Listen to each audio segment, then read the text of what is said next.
Welcome back to another episode of the King's Pulse podcast. My name is Brendan Nunez. Got Anthony Slater of The Athletic joining the show.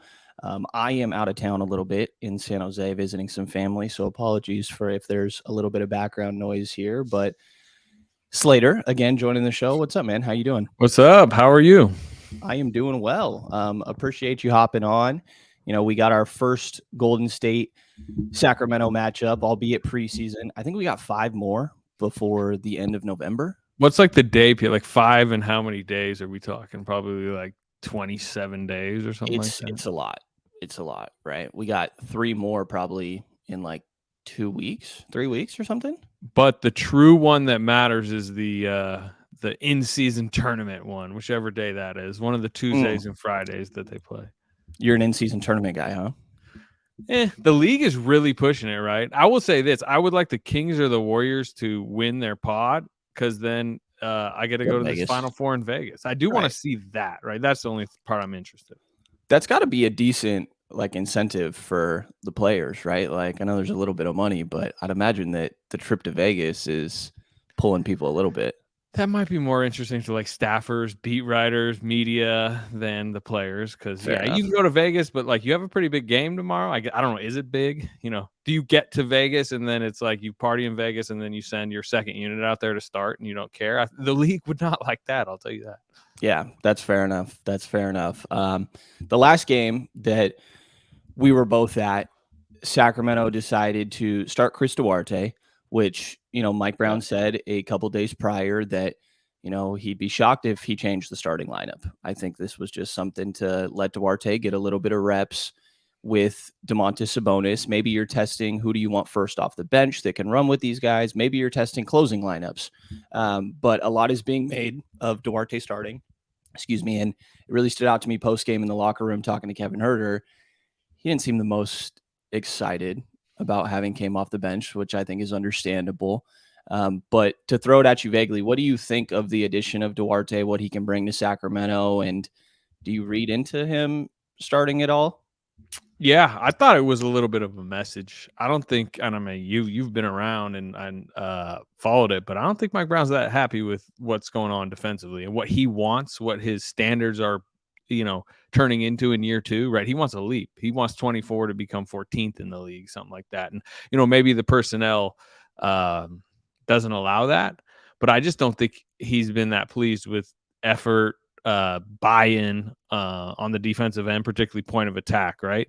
And I don't think it was necessarily only, I'm only upset with Kevin Huerter, but I think he kind of wanted to send a message to the entire roster that this isn't, you know, happy-go-lucky. Last year was so awesome. Let's just roll it into this season. Like stuff can change, and if you are not playing up to the defensive standards that he's clearly raising, you can get replaced, you know. And I mean, that's not De'Aaron Fox and Sabonis are not going to, but they're probably the only ones I would deem like really safe because I think, you know, if Keegan Murray's just super sluggish defensively for the first 2 weeks, like that could be somebody else. Not that Keegan Murray would slip from the rotation. I just think he's just rattling some tables.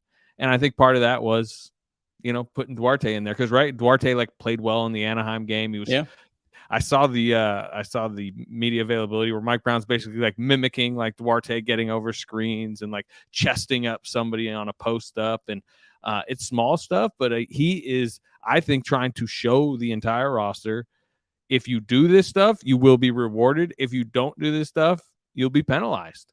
And I, you know, again, like you said, I don't think this is like permanent change, but it's a message. That's how I read it, at least. Yeah, I definitely could see that. And, you know, he said a bunch like this isn't just a Kevin thing. I do think Kevin is fairly guilty of having his defensive mishaps and the physicality, especially, right? Like I was thinking about this when I was talking on a pod the other day. Like I can't recall Kevin Huerter ever taking a charge. Maybe I got to go back and look at his numbers from last year. Maybe there's 1 or 2, but it doesn't seem like something that happens very often. The rotations, I think the rebounding is something he pushed a lot last year with a lot of the guys. You know, it's a team aspect when it comes to the defensive personnel that they have. But I agree with you. I think that makes sense. And the physicality is also a word we've heard a stupid amount of times, really since the postseason. They were talking about physicality in that postseason series a lot against Golden State, but then even in Summer League, Coach Luke Laux talking about it a bunch and saying this is going to carry over into the regular season. With Duarte and McGee being the real, like, I guess, defensive acquisitions, the only real changes to this roster defensively in my mind, and such an emphasis on physicality, how much better do you think they can get? Right? Started 24th last year, so much of the same guys. How much better can you get when you brought back your top 8 guys in minutes? Well, I think that playoff series against the Warriors showed them that they can be better than 24th with like the personnel they had, right? They when they scouted and cared and like really were pumped up defensively, like Malik Monk was like bothersome to the Warriors in that series. Remember, I mean, Fox can't do that every night. Chase Curry around while also, hey, you need 32 points. We need you to be the closer. So he does need help, and Davion Mitchell maybe can be that, but he's small. We'll see what kind of year Davion Mitchell has. But I think Mike Brown is of the belief, and a lot of people in the league are of the belief, if you really buy into a scouting report, if you have a good, smart scheme from the coaching staff, and you just try really hard and box out and just stay focused. So, over the course of 48 minutes, you might have a few lapses here and there, but generally you are more focused than the opponent. You should be 15th in the league. There's like, name the defensive juggernauts out there. I mean, it's a league that, like, again, I just think everyone has flaws. Everyone kind of leans offense. Everyone has a targeted shooter like a Grady Dick. Just name every team, and we can probably boast it here and name 2 players in their rotation that you can target. So I think Mike Brown's like, hey, look, like if you actually want to be a second round conference finals title team, like just care more, try more, be more physical, be more focused on a nightly basis. And yeah, you can be 16th in the league. I mean, I wish I had the defensive ratings last year up right now. I'd love to go read like who was like, I could even probably get it up quick, but like who was 16th, who was 18th, right? Because that's what we're talking. We're not like, they're not going to be top 10, but you could be 16. Right. No, the teams they were around last year were like, obviously these teams are not really trying to win too many games in the immediate. It's a pretty low starting point, so I definitely could see the jump. They were a lot better in that postseason series.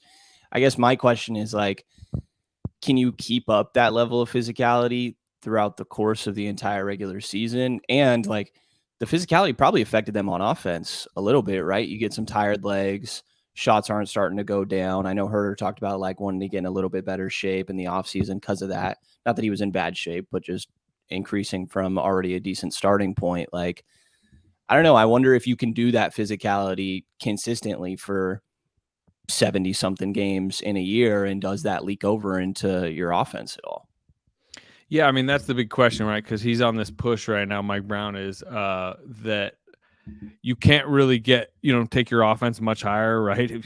Considering what they were, but you can take your defense much higher. So his clear camp focus, early season focus is just jolting the defense, not only with some of the stuff we've been talking about, but also just, various lineup combinations.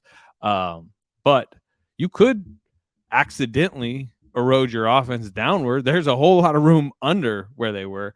And if, look, Chris Duarte is not as good an offensive player as Kevin Huerter. Certainly not as good a shooter. Your spacing, which was such a big deal for them in the dribble handoff game, right? How much of that? Remember early in the season, what did Huerter shoot the first like month and a half last year? Like 50% from 3, basically. Yeah, that was a main reason that they had a great offense. So yeah, you can. It's a delicate balance. I do think there's a belief from the coaching staff that, hey, you can always fall back on what last year was, but they want to see what their upward mobility can be defensively. But yeah, I mean, everything, that's what this entire league is about, is a delicate balance. And Vezenkov is like a perfect doppelganger, whatever you want to call it for this, right? Like you bring him in, you think he's just going to juice the offense. You think this is a piece, plug and play, 6th, 7th, 8th type man who could get a lot of minutes. What's he sitting at entering the season? 9th, 10th, 11th? He hasn't looked very good defensively. I think he's been as advertised as a shooter cutter, but how many minutes is he going to play opening night? Yeah, I wanted to get into that a little bit with you, actually. Eventually we'll get to McGee in a sec, but Sasha's situation is pretty interesting for what you just laid out. Like offensively, I agree. I think as advertised, the cutting looks great. The ball never sticks, really. Like I think that's something coaches mentioned a couple times in these preseason games. Like they're guilty of over dribbling. I don't think that's ever really Sasha. He keeps the ball moving. Cutting's great. Shooting's great. He's confident.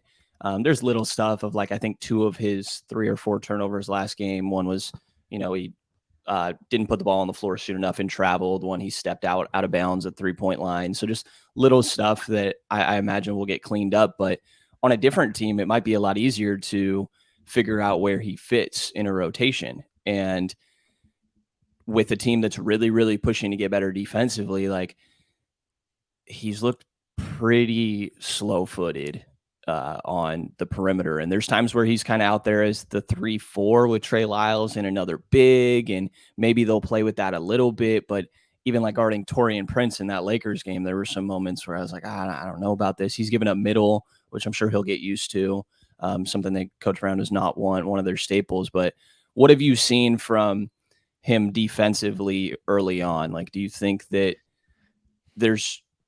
would you bet on him finding a way to survive eventually? Maybe. I don't know. I mean, the Warriors game, which I was at the other night, was not that encouraging. He's not very thick. I kind of thought he was a little bit beefier. I would say it's covering the Warriors. Like Nemanja Bjelica was skinny and could kind of get pushed around, whereas they got Dario Saric this year, and you're like, ooh, he's got a little bit more girth to him. He's not a great defender, but he can hold up. If a wing goes into his chest, he can kind of bump him a little bit better. Whereas, and Jonathan Kuminga is a very strong, like elite level wing athlete, but there was a play when Vezenkov guarded him that Kuminga just barreled right through him, easy, right to the rim layup, and those are the kind of plays I know how Mike Brown thinks. He's over there like.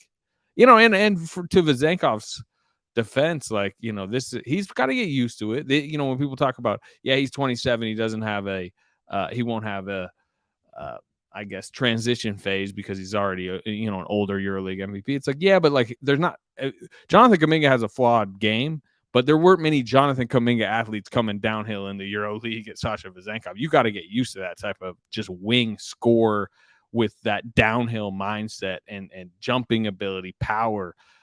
And I just, the Kings want to get off to a hot start. He can't kind of ease into it. So, and then I do wonder, does that start to impact his offense? Because I did think that happened the other night, right? I watched the first few preseason games, even as it's like, oh yeah, he maybe gave up middle. Maybe Mike wasn't happy with this or that. It was like, well, he's still shooting it, right? The step backs, the dribble handoffs. He looked really in rhythm.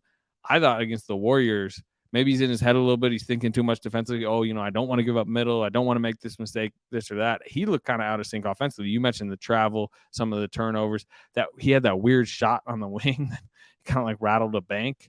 I just, that's what happens sometimes with guys. When they're tasked and judged so harshly and importantly on one end that they're not as good at, it can impact the other end because you're just out there thinking about the other stuff. So it's something to certainly monitor, including obviously what if he's only getting 8 minutes? Right. You talk to bench guys that, like, if they know, hey, look, I'm getting 20 minutes tonight. I know my rotation. I know the lineups I'm going to play with. I know if I make one or two defensive mistakes, I'm not getting pulled. They might yell at me, but I'm not getting pulled. That's a lot different than a guy who's like, I'm getting like 8 minutes max. And if I make a mistake or two in the first 2 minutes, I might only get 2 minutes. Like everything starts to snowball. Right. Might try to do a little too much offensively. And I mean, I do go back to, this is a guy that has been playing professional basketball for 12, 13 years. This is his fourth team that he's coming into. I know it's his first NBA team, and there's an adjustment to that, but his first Greek League team, he eventually made his way to Barcelona after 4 years, went to a better team to accept a lesser role. There were kind of some complications there. I think he went through 3-4 head coaches in his couple years before he eventually went to a better team, another EuroLeague team, also in the Greek League with Olympiacos, accepted a lesser role to be on a better team and slowly worked his way up. And now he's kind of doing it again. I think he's, from what he's expressed, had the right mindset in approaching it of, one day at a time. I'm going to get better every practice, every game.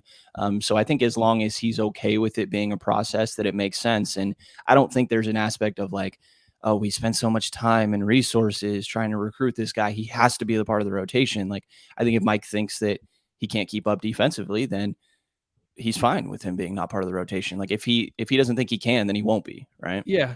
It will, and again, I have no idea. I'm not like reporting anything, but then you do wonder, like, if the front office is probably pretty, interested in seeing what they have with Vezenkov and that kind of back and forth. But He does seem tough, like you said, like mentally tough because of what he has been through from a, professionally. He's just older, more mature. But you'd like to see some of that toughness show itself on the defensive end. And again, we've seen a few preseason games. It's way too early to judge anything. Sure. And I want to see that opening night rotation. Yeah, we will see. I want to ask you about McGee. You covered McGee a couple years in Golden State, and let's start with McGee as a person, because we've seen him. The Kings are kind of a quieter group.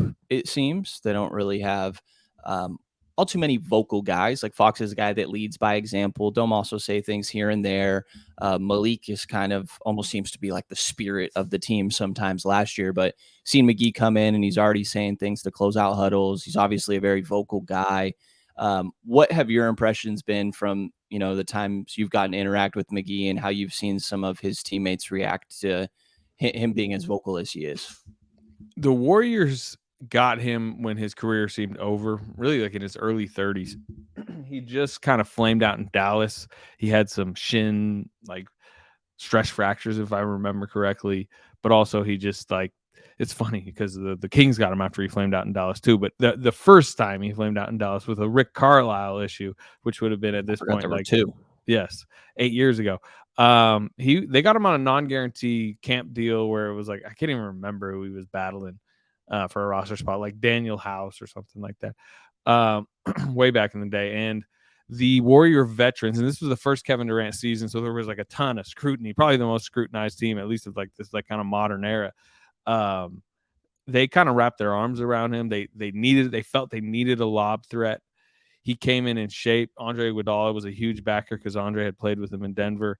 They liked the talent, and you got to remember this is Mike Brown's first season as an assistant coach for the Warriors too, same time.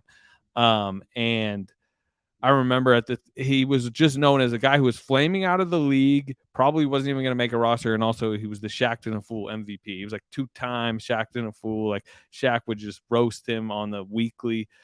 And the Warriors vets, Draymond, Kevin Durant, I remember pretty harshly, went to bat for him against Shaq, and like really because JaVale had voiced to them and then ended up voicing publicly that he really thought the Shaqtin' a Fool segment he had become like kind of the pinata had ruined his reputation, and he thought impacted his money and his financial stability at the point of his career that he wanted to be a serious veteran center.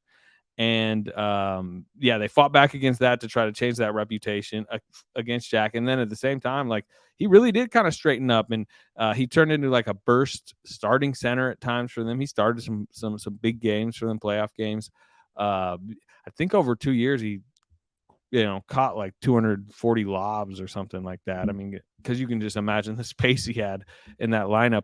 But I can remember him at the time really figuring out professionally what it was to be a veteran, and complimenting what he saw from the Warriors culture, I think did a lot for him. But also I remember he had just had a kid at the time, and the way he saw Steph as a father to some daughters really inspired him as a father to some daughters. And I think he left that Warriors situation much different, much more respected professionally, goes to LA. I mean, he ends up winning 3 titles. He's a 3-time champ.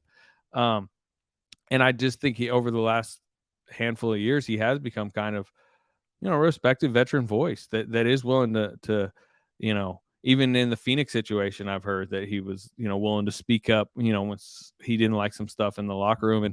And I do think his comfort with Mike Brown from a system perspective, and also just Mike Brown knowing that he is kind of willing to speak up, and I think Mike wants that a little bit more, brought him in. The question is like, what does he still have left? How old is he now? You probably know, like 37, Yeah, 36. something around there. I'll pull it up real quick to make sure. He keeps himself in good shape, but At he's 35. not 35. Okay. I mean, but for a center, well, last year in Dallas, he was really like that team needed a big, and he couldn't really crack the rotation. I think he played 300 something minutes, and for reference, Chimezie Metu was in the 800s, But the year prior with Phoenix, he was more like 1100 range, and I thought he was decent there.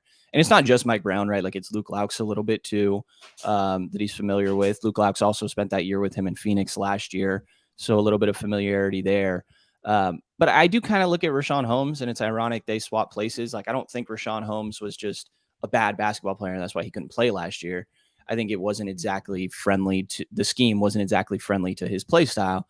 And I think you could kind of say the same about JaVale. Like, I think a open court system, a really high paced basketball, getting to run some pick and roll with Malik Monk specifically makes a lot of sense to me, having that lob threat. But there's a lot of blunders that come with his play as well, right? Like, I think the first game in Toronto or in Vancouver against Toronto, we got a pretty decent taste of like the JaVale McGee experience. You get back-to-back pick and rolls, one lob, one nice finish, and then you get him fouling a three-point shooter or trying to throw an inbound with 3 seconds left, full court, and it goes flying out of bounds.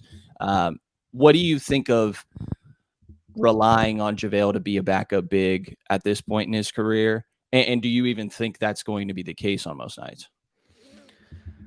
I think it might come down to a conversation between like him and Vezenkov, him and Trey Lyles, and like, who are you prioritizing, who are you giving minutes to? And like, Mike Brown obviously leans defense at times. There's a reason he brought him in. They basically wasted money, right, on Nerlens Noel by bringing him in. So they really prioritized him. And I do think he'll have a role early in the season. And I'm not sure if that'll go well or not. It's the same thing that Dallas, it was a much more harmful partnership, right? Because they gave him like 3 years, 21 million or something like that, and wave and stretched him after a year, and they promised him a starting job. Yeah, and that went really poorly early on. So we'll see. As long as JaVale is accepting of the DNPs that should probably come in certain matchups, certain nights, maybe certain stretches. If Vezenkov is really hot and some small balls type stuff is working, and JaVale, which again, this is supposed to be his reputation at this point of his career. As long as he's been told, hey, you're not promised a starting spot, you should be able to say, hey, yeah, give me 7 straight DNPs, but on the 8th game when you need, you want an extra rim protector, you want a lob threat, you want somebody to go against Jokic or something, foul him a few times, I'll go out on the floor and I'll do that. That should be his role. And I would think the Kings will come to want to play small ball more. I think that's more who they should be. I think that's what makes them so dangerous, right? The spacing, everyone can shoot it around, Sabonis and Fox. But I don't know. I was kind of questioning why the hell is Alex Lynn in the rotation early in that Warrior series last year. But if you look, like, Alex Lynn kind of played okay. He was effective. The plus minus was pretty good. But at the same time, by the end of the series, right, it was like small, stay small, keep Lynn out of the rotation, regardless of how well he kind of was playing in his mini role. So I don't know. It's going to be a weird balance. But the big thing is, as long as JaVale accepts that his role is fringe rotation and on any night it might be 0 minutes, then I think that's okay. Yeah, I think the same. I think Trey at the backup 5 was pretty successful last year. I think, JaVale obviously was unavailable last game, but like matchups against Saric, like, makes sense to go a little more small ball. We saw it work pretty well against guys like Rudy Gobert last year, obviously just being able to pull him out the paint a little bit. So I think that we'll still see that a good bit. And coaches mentioned the idea of Trey at the 5 still. Like, I still think that's very much in the cards. And I'm with you. I think JaVale, maybe fairly often, but not every single night makes sense for sure. Did it stand out to you that Domas was taking a little bit of catch and shoot jumpers in that Golden State game? It felt like the most personal I've seen a player take a preseason game in a while, right? Yeah. You tell me, did he shoot any threes in the Lakers games? Not that I remember, no. Yeah. And I looked, he only took 5 and only made 1 the entire 7-game series against the Warriors. Yeah. And obviously I think he, just thinking about it himself, I'm sure was burning about how that Warriors series went, but he's also heard it publicly, right, all summer, what Looney did to them, what the Warriors Saginaw, scheme did. And I think he came out wanting to, put a few threes on, and he hit them 2 straight right away. He had a little mid-ranger. I'd like to see that not against just the Warriors, right? Right. I don't know. That is kind of a question mark early in the season because I do think other teams will adopt that and see how it works. The Warriors real over-exaggerated sag off. But the truth, I mean, the other teams, you don't really have like the Looney Draymond type front line to execute it quite as well. But He used to be a more aggressive jump shooter, right? In For the sure. Indiana days. And Yeah, when he was back Gonzaga when he was for playing sure. 4 in Oklahoma City as a rookie. Right. Yeah, I think we've seen it. It's just like it wasn't within the flow of the offense last year, and it's obviously not his preference, right? He'd rather get guys involved, but he's got to be able to do it a little bit. I'm with you. It does stand out that he really did it against Golden State, but he didn't do it in the first 2 games. I think there's definitely something to that. And he did it early, right? It's not like he Yeah, wanted to do it all game. I just think he wanted to show it right away. prove Like, it. I'm not afraid to shoot it world, right? It wasn't just, hey, Kevon Looney, I'm not afraid to shoot it. It was like Right. general public. I can shoot it. I can make it. So, watch out if you want to play this style. Right. And yeah, like you said, they went down a little bit. He's got to do it a little bit more consistently, I think, before people totally go away from or switch up and rethink how they maybe want to defend him in Sacramento as a whole.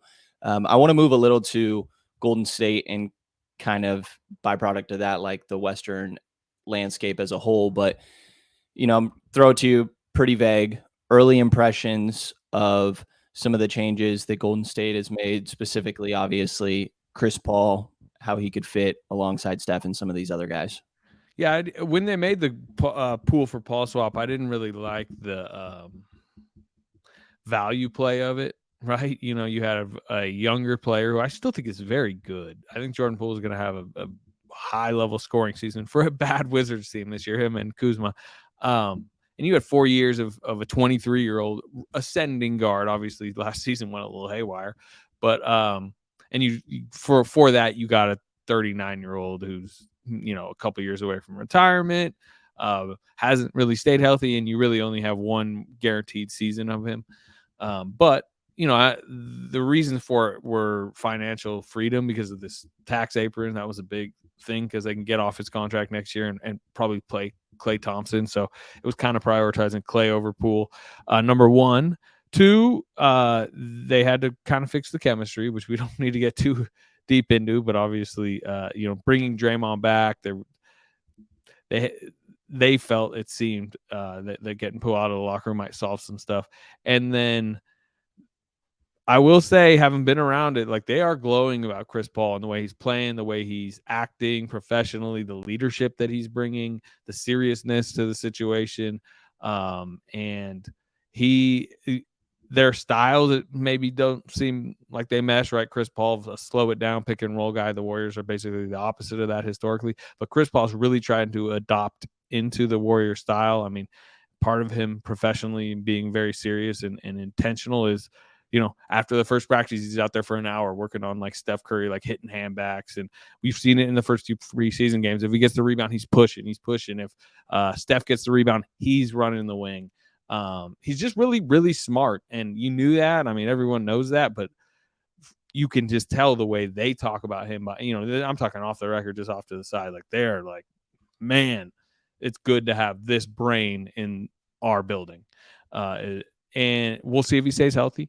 But the vibes around the team are very good. They're very confident. They're going to take this season much more serious than they took last regular season. The fringe additions, I think, help. You mentioned Saric. I think he's a big upgrade over JaMychal Green, who just didn't work last year. Kuminga has been good in preseason. They're glowing about him. They've talked about how Chris Paul has really helped him. We'll see when Draymond comes back. I think Draymond, you go ahead. He shot as many free throws as the Kings last game and made more. 17. He was really excited about that. I actually have a story coming out tomorrow, like I sat down with Kerr and Kuminga just about this point of his career, but included in that was like the set. He was like really excited about the 17 free throws. People were texting him about it.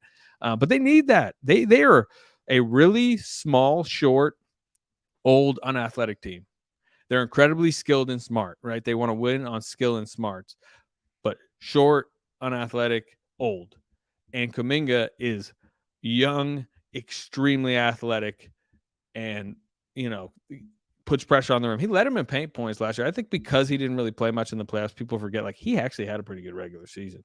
Wiggins left the team for like 3 months, and he played the Wiggins role, and he was playing 20 plus minutes a night, and he was guarding the LaMelo Balls of the world, the Devin Bookers. Like, he was getting stints, and he was pretty good individually defending, and he led them in paint points. And then the playoffs came. Wiggins was back. Gary Payton was back. He sank from the rotation. So they need to find a way. They need to unlock him this year because they just need so much the need what he brings. So he's a key. Health is a major key to me. That's my biggest question, right? Just because of the age. But if they're healthy, and if Kuminga gives them a little bit, I think they're right in the like that mix right under Denver. Right under Denver. Okay. I had forgotten until you mentioned it right now that Wiggins, all that stuff was last year. That felt like a while ago. So you think right under Denver, kind of with Phoenix. I guess last question for you. Like, what sort of tiers do you see these teams in when it comes to regular season Western Conference finishes, both Sacramento, Golden State? Yeah, I mean, I think most people would agree, like consensus top pick right now is Denver. I think I want to see Phoenix. That's another team whose health, right? It's not as they're not as old maybe as the Warriors, but they are older, and also like Bradley Beal's had a lot of injury issues, and Kevin Durant obviously has. Booker's been pretty healthy most of his career, but I wonder about that in the fit. I do like what they did around him. To me, they probably have the highest ceiling of the leftover under Denver teams. The Lakers are big. I think the Lakers are being a little overhyped, a little overvalued, but you would put them in that 2 through 7 range, which the Kings are obviously in. Memphis, once they get Ja Morant back, I want to see how Marcus Smart works in that environment. Warriors are obviously right there in that mix too. I mean, it's such a clutter, right? I mean, that's the big thing. I think the West is being overhyped as like, oh, some Goliath that is just like overflowing with monster teams. Like, no, I think it's a lot of average to slightly above average teams that are all going to be battling for like 2 through 9. And then, I'm not a Pelicans believer. I'm not sure I'm a Mavericks believer. Mm-hmm. I do think some of those teams I think people are being a year early on the Thunder. I think the Thunder would tell you people are being a year early on the Thunder. So I don't think it's as beefy all the way down to 11 as people say. And I certainly don't think the teams are as, good as everyone's acting. I just think it's average to above average, which means it's going to be a bunch of like 49 to like 41 win teams battling it out. I think a lot of these teams, and I think Sacramento definitely falls into this, are just going to be talking about like just try not to be in the play-in. If you can be in that top 6, you feel a whole lot better because single elimination basketball is just chaos. 6 to 7, like the difference between 6 and 7, in my opinion, has become the most important late season race. And the Warriors ended up getting up last year to 6, and that was important for them. But yeah, like because it used to be 9 and 8, right? And then the play-in came, and it created such layers that 6 and 7's huge. Really, 8 and 9 still remains huge because you want to be on the front side of that play-in instead of the backside, and then 10, 11's a huge one. But I think 6 and 7, I agree with you. You just don't want to be in that mix because not only do you have to play a few extra games and your season's on the line, but then you're kind of tired wobbling out of that, and you're playing the 1 or the 2 seed. Absolutely. Anthony Slater, thanks for hopping on, man. Anthony Slater of The Athletic, one of my favorite covers for both teams now, Golden State and Sacramento. You mentioned you got that Kuminga thing coming out. Anything else to keep an eye for? Yeah, we'll probably do a King story before the season, just kind of like the state of where things stand. It's really, this is the first true expectation season in a long time around here, right? I mean, there's always like could they be better? Could they break the playoff drought? But it's always felt like more hopeful than like true expectations. Yeah. And I'd ask you like what is your early read? I mean, because it feels like the preseason's gone a little bit more questionable than probably they were hoping. Yeah, I think especially offensively, right, for a team that was just like dominant last year. And not that I worry about the offense. I find myself, I need to remind myself a lot that like in these bench units, one or De'Aaron of Domas is going to be on the floor. And this is going to look so much more smooth. There is like a little bit of new wrinkles to some of their offense that I think they're going to get adjusted to. But when it comes down to it, I just don't know how they get that much better defensively. I think so much of the same guys. I think you could see a jump, sure. But it would take it's hard for me to talk myself into it with the main additions being Duarte and McGee. And to your point, I do think they looked better in that postseason series. I just wonder how long you can keep that up for throughout the course of the regular season, how it'll impact your offense. I'm sure they'd be fine moving down 2 spots offensively to move up 5 defensively, so if that's what it takes, I think that makes sense. But I think it's, are you more prepared going into the postseason, and can you get out of the first round is what it's going to come down to. You could lose more games in the regular season. You get out of the first round. That's a successful year, right? Yeah, for sure. I mean, I do wonder, can Davion Mitchell take a little leap? It's got to be the Obviously, and then shooting, right? Yeah. yeah, it's about his offense because if he can be playable more, then you could be better defensively. And then I don't know. I mean, like Keegan Murray, I still I do see what's happening offensively, and it is like I do think he's blossoming big there, but I also think he's just I don't know defensively. I don't see. I they mentioned like remember like the Kawhi Leonard comparison of like the year 2 to Yeah. 3. Oh, he's like figuring it out. It's like yeah, I do see that kind of offensively. Kawhi Leonard was like defensive player of the year. I just like Murray doesn't have that type of upside, but he is big enough to matter more defensively and maybe help them chip their way up the defensive rankings. Yeah, he definitely put on a little bit of muscle, and they'll definitely try. Last year, they were putting him on Devin Booker, Anthony Edwards, and I don't think it went amazingly. Paul George, but he could do okay for moments. I like that they're giving him the challenge and motivating him to get better in that aspect. And offensively, I do see the jump a little bit, like just kind of attacking closeouts, but he really doesn't have any sort of like bag right now or anything. Like if you think of a Keegan Murray dribble move, is there anything that comes to your mind? It's It's probably like like a jab very step. stationary. Yeah. But again, with the Kawhi Leonard stuff, it's like Kawhi's not like Yeah. breaking you down much. It's just like power, like very sharp, quick double dribble or two dribble here to a little 14-footer that he's gonna bump you off because he's super strong in like the rib cage area. Like I could see his offensive future trending towards elite Kawhi Leonard level. The problem again is Kawhi Leonard is like one of the best defensive wings in the last 2 decades. I do not see that in Keegan Murray's future. No, that's a tough one. I'll stick with the Chris Middleton potential ceiling, Yeah. and keyword potential. Yeah. What Chris Middleton was 43% from 3 on like a high volume basically Right. for a while. I mean that's what makes him special. It's the shooting. And Right. I don't know. I thought him and the starters looked good the other night. Where'd they go? Like 8 of 12 in the first quarter. Like that was a reminder, like you said, of while it can get a little janky with some of the combinations he's using, and obviously late in the game, crunch time is all basically camp invites. Like their starting lineup or their main guys when they're out there together, like they're still sharp and they're still, especially in that building, just so explosive offensively. Oh yeah, that starting group when it's Kevin played like something close to 150 more minutes than any other 5-man combination last year. They got the chemistry, the ball pops. So I'm interested to see going into this year, and going to be keeping this up throughout the course of the year. So appreciate you hopping on, Slater. Again, everybody check out Anthony Slater's work at The Athletic, covering both Golden State and Sacramento. Some of my work up on Sacktown Sports now. And thank you for listening to this episode of the King's Pulse podcast. Hear from me again next couple days. See y'all.